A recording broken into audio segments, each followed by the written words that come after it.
आम्हाला तिकडे याचा स्कोप उरला नाही 29, तुम्हाला इकडे याचा स्कोप विचार करता येईल. म्हणजे मुख्यमंत्र्यांची सभागृहात थेट उद्धव ठाकरेंना ऑफर, तर विधिमंडळात परिसरात ठाकरे फडणवीसांची भेट.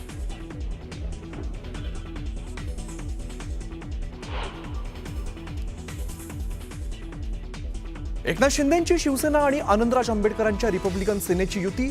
पालिका निवडणुकीच्या तोंडावर शिवभक्ती, शिवशक्ती आणि भीमशक्तीचा नवा प्रयोग.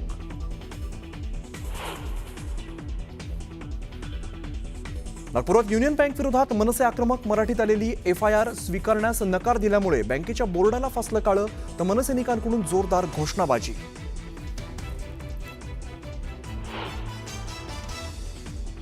विधानभवनांच्या पायऱ्यांवर विरोधकांचं टॉवेल आणि बनियान आंदोलन. महाराष्ट्राची लूट करणाऱ्यांचा धिक्कार असं म्हणत विरोधकांची सरकार विरोधात घोषणाबाजी.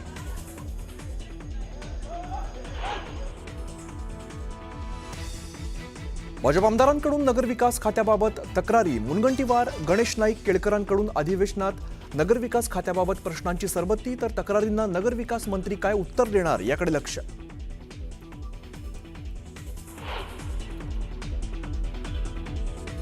कोणतंही राजकीय विधान करायचं असेल तर मी अधिकृत पत्रकार परिषद घेईन. मनसे अध्यक्ष राज ठाकरेंची सोशल मीडियावर पोस्टमुळे ठाकरे बंधू एकत्र येण्यावर संभ्रम कायम.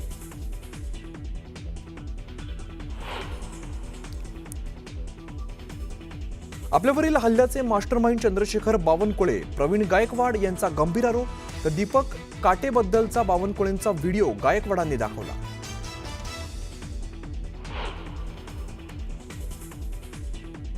ज्ञानेश्वरी मुंडेंनी पोलीस अधीक्षक कार्यालयात घेतलं विष. पतीच्या हत्या प्रकरणात न्याय मिळत नसल्यामुळे ज्ञानेश्वरी मुंडेंचा आक्रमक पवित्रा. ज्ञानेश्वरी मुंडेंवरती रुग्णालयात उपचार सुरू.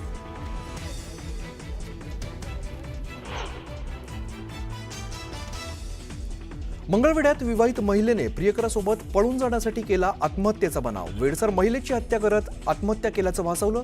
कुटुंबियांनी पतीवरच केला होता हत्येचा आरोप.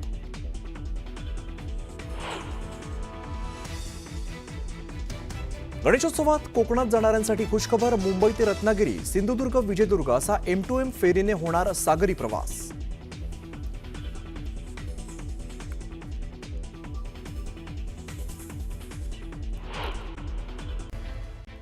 पहिली या सभागृहातली टर्म पूर्ण करतात. मी निवृत्त होतात बोलत नाही, ते पूर्ण करतात.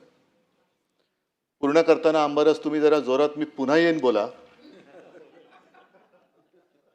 कारण त्याला एक महत्त्व आहे आणि आहे त्याच पक्षातनं.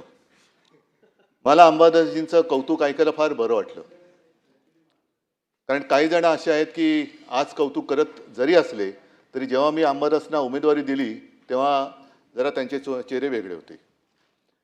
आज आत्ता मुख्यमंत्री इथे नाही आहेत, नाहीतर मी अत्यंत मोकळेपणाने जाहीरपणाने मुख्यमंत्र्यांना धन्यवाद देतोय आणि प्रांजळपणाने कबूल करतो की तुम्ही तुमच्या भाजपच्या किंवा संघाच्या मुशीत तयार झालेला एक चांगला कार्यकर्ता मला दिलात किंवा मी घेतला, म्हणून मी त्यांना धन्यवाद देतोय.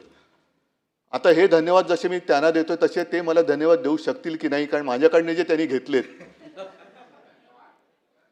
त्यांना आज सकाळी अंबादासजीने एक जे आंदोलन केलं ती भेटवस्तू द्यायची आहे, तो भाग वेगळा.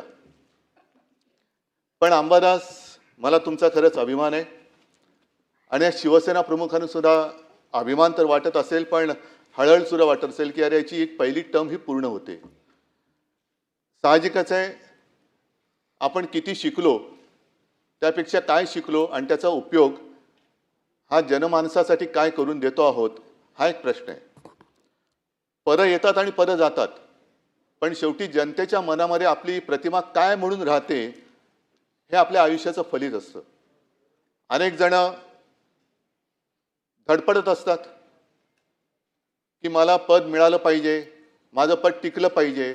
पद टिकवण्यासाठी म्हणजे आता जसा उल्लेख झाला की अंबादास तुम्ही सोन्याचा चमचा घेऊन जन्माला आला नाहीत, पण भरलेल्या ताटाची प्रतारणा पण केली नाहीत. ज्यांनी ताट वाढून दिले त्या पक्षाची प्रतारणा पण केली नाही. नाहीतर त्या ताटामध्ये जे आहे ते माझंच आहे, पण आणखीन मिळावं म्हणून आणखीन दुसऱ्या रेस्टॉरंटमध्ये जायचं असा अपराध तुम्ही केला नाही. त्याच्याबद्दल खास तुम्हाला सगळी जनता ही धन्यवाद देत असेल. तुमची कल्पकता ज्याचा उल्लेख मुख्यमंत्र्यांनी सुद्धा केला, हा माणूस एक कल्पक आहे. म्हणजे साधा शिवसैनिक असल्यापासून मी त्यांच्याकडे बघतो आहे, काय ना काहीतरी करत असतात आणि अभिनव आणि मला आज आठवण येते ती शिवसेना प्रमुखांची, कारण त्यांनी ज्या काही गोष्टी मला सांगितल्या त्याच्यात एक गोष्ट मुद्दामून सांगितली की उद्धव, मुख्यमंत्रीपद हे महत्त्वाचं असतंच, पण विरोधी पक्षनेता हे पद तेवढ्याच तोलामोलाचं किंवा काकणभर जास्त जबाबदारीचं असतं. आणि विरोधी पक्षनेता हा आक्रमक असला पाहिजे, पण आक्रस्ताळा असता कामा नये. आपल्याकडे अनेकदा ती जी एक सीमारेषा असते, आक्रमकपणा आणि आक्रस्ताळेपणा, ही पुसली जाते आणि आपण जे काय करतोय त्याला आपण आक्रमकपणा म्हणतो, जो प्रत्यक्षात आक्रस्ताळपणा असतो.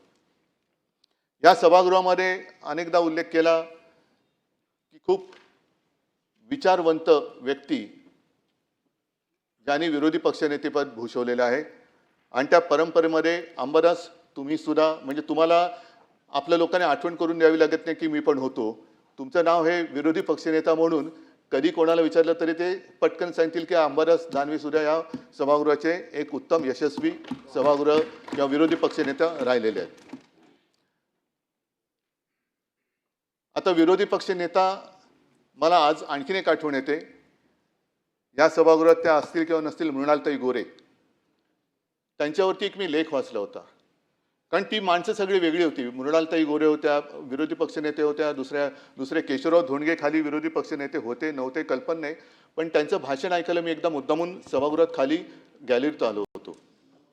मला असं वाटतं की शरद तापकिरे, जर कदाचित चुकत असेल तर करेक्ट करा, शरद तापकिरे नावाच्या एका इसमाचा कारागृहात मृत्यू झाला आणि त्याच्यावरती त्यांनी जे काय भाषण केलं होतं ते सभागृहात मला असं वाटतं की त्याचे कपडे, रक्ताळलेले कपडे घेऊनच आले होते आणि संपूर्ण सभागृह स्तब्ध होऊन ऐकत होतं, असं थरारून गेलं होतं. ती जी काय ताकद असते, मृणालताई गोरेंचं जे मी तुम्हाला सांगत होतो, मृणालताई गोरेंसुद्धा कधीही पदासाठी डचमळल्या नाहीत, नाहीतर त्याही मंत्री होऊ शकल्या असत्या, झाले असतील जनता पक्षाच्या काळात किंवा आणखीन काही मोठी पदं त्यांना मिळाली असतील, पण ते एका विचाराला निष्ठेने कायम राहिल्या. परत येतात परत जातात, पण मी ज्या विचाराला धरून या क्षेत्रात आले तो विचार मी कधी सोडणार नाही. ठीक आहे, आम्ही सुद्धा त्यांना त्यावेळेला विरोध करत होतो, पण विरोधात असल्या तरी त्यांच्या निष्ठा ह्या तुम्हाला मानाव्याच लागतील. आणि मृणालताईने एक वाक्य त्या बोलल्या होत्या कुठे किंवा त्यांच्या मुलाखतीत ऐकलं होतं. त्यांना विचारलं होतं की तुम्ही जेव्हा सभागृहात विषय मांडता तेव्हा संपूर्ण सभागृह हे स्तब्ध होऊन ऐकत असतं आणि एवढंच नाही तर सरकारला सुद्धा त्याच्यावरती निर्णय घ्यावा लागतो, हे कसं काय? आणि त्यांनी सांगितलं होतं की मी जे काही विषय मांडते ते नुसतं वृत्तपत्रात वाचून विषय मांडत नाही, तर एखादी माहिती मला कळल्यानंतर मी प्रत्यक्ष त्या ठिकाणी जाते, त्या तिथल्या लोकांकडनं समजून घेते, पूर्ण अभ्यास करते आणि मग सभागृहात तो मी विषय मांडते, म्हणून त्या विषयाला तेवढी धार येते. मला वाटतं की अंबादास तुम्ही सुद्धा नाही म्हटलं तरी त्याच एका तत्वाने जिथे जिथे कुठे अन्याय होतं असं तुम्हाला वाटतं तिकडे स्वतः जाता. अनेकदा मला कधी त्यांचा फोन होतो की मी इकडे अमुक ठिकाणी बसलो आहे, इकडे ह्या शेतकऱ्याने आत्महत्या केली त्याच्या घरी बसलेलो आहे, ह्या इकडे असा गुन्हा घडलेला आहे, अमुक ह्याची हत्या झाली त्यांच्या घरी मी बसलो आहे आणि त्यांच्या कुटुंबियांची माझं ते बोलणं करून देत आहेत. मध्ये तर मी गेलो होतो तेव्हा शेतीच्या बांधावरती उतरलो आणि निवडणुकीचा काळ होता, विधानसभेची निवडणूक लागली होती. आता जे काय सांगितलं की सरकार उत्तम काम करत असताना विरोधी पक्षाला काम नसतं, पण बऱ्याचदा असंही असतं की विरोधी पक्षनेत्यांना हाही प्रश्न पडतो की बोलून काय उपयोगच होत नाही तर सरकारकडे बोलायचं तरी काय, असं तो भाग नाही आहे. पण एक योजना जाहीर झाली होती लाडकी बहीण आणि मी शेतीच्या बांधावरती उतरलो. अंबादासना म्हटलं छत्रपती संभाजीनगरमध्ये आपला कार्यक्रम होता अंबादास, आणि मी त्यांना सांगितलं की अंबादास कुठे शेतकऱ्यांना जरा शेतमजुरांना भेटता येईल का? मी गेलो, तिकडे उतरल्यानंतर शेतकरी आले. शेतकरी म्हणाले दादा तुम्ही खूप चांगलं केलं वगैरे वगैरे सगळं झालं. आणि माझं लक्ष गेलं बाजूला शेतमजूर महिला काम करत होत्या. मी त्यांना विचारलं की त्या पण मी गेल्यानंतर उभ्या राहिल्या, मला नमस्कार वगैरे केला. म्हटलं काय ताई आता तरी खुश आहात ना, तुम्हाला आता लाडकी बहीण योजनेअंतर्गत एवढे एवढे पैसे मिळतील. तर तिने बाजूला बघितलं, बाजूला तिचं छोटं मूल होतं. मला ना कसं काय म्हणे याची शाळा ॲडमिशन नाही होत, काय पैसे पुरणार. अंबादासकडे मी बघितलं, अंबादास म्हणाले उद्धवजी तुम्ही जबाबदारी माझ्यावर सोपवा, याची जबाबदारी मी घेतो. आणि जवळपास किती 15-1 दिवसात ना अंबादासजीने फोन केला. ती जी माहुली होती तिचं बोलणं करून दिलं, त्या मुलाची शिक्षणाची सगळी सोय ॲडमिशनसह अंबादासनी केली. आणि एवढंच नाही तर मी त्याच्यानंतर जेव्हा संभाजीनगरला गेलो तेव्हा ती आई तिच्या मुलासह व्यवस्थित कपडे करून मला धन्यवाद द्यायला आली होती. म्हणजे थोडक्यात काय की आपण बोलत खूप असतो, पण बोलल्यानंतर कृतीमध्ये ते उतरावं लागतं. आता गेल्या आठवड्यामध्ये अंबादास घरी आले होते. त्यानं म्हटलं की अंबादास आता तुमची मुदत संपते आणि मी तर आत्ता तरी काय तुम्हाला देऊ शकत नाही, मग काय करणार? ते म्हणाले दिलं तेवढं खूप आहे आणि मी काय घेण्यासाठी आलोच नाही. म्हणजे ही व्यक्ती अशी मला अगदी उघडपणाने सांगावं लागेल की कधीही कोणतंही पद मागायला आणि पद टिकवण्यासाठी धडपड करायला माझ्याकडे आली नाही. असा हा शिवसैनिक आहे, असा हा शिवसैनिक आहे. आणि असा हा शिवसैनिक आज त्याची या सभागृहातली पहिली कारकीर्द पूर्ण करतो, यशस्वीपणाने पूर्ण करतो आहे. आणि मला खात्री आहे आपण कशासाठी नुसतं पदासाठी काम करत असेल तर मग पावसाळा आहेच, उद्या कोणी कुठे कशाही मारू शकतं. पण अंबादाससारखे निस्वार्थी कार्यकर्ते हे जिथे असतील तिथे म्हणजे त्यांना कुठल्याही सत्तेची किंवा पदाची आवश्यकता नसते. त्यांच्यात असलेली जनतेप्रतीचं प्रेम आणि ती जी निष्ठा ही त्यांना एक उंची प्राप्त करून देत असते. आणि अंबादास तुम्ही नक्कीच ती उंची आज प्राप्त केले आणि ही उंची तुमच्या स्वभावानुसार निष्ठेने अशीच आणखीन वाढवाल ह्या शुभेच्छा तुम्हाला देतो. धन्यवाद. जय हिंद, जय महाराष्ट्र.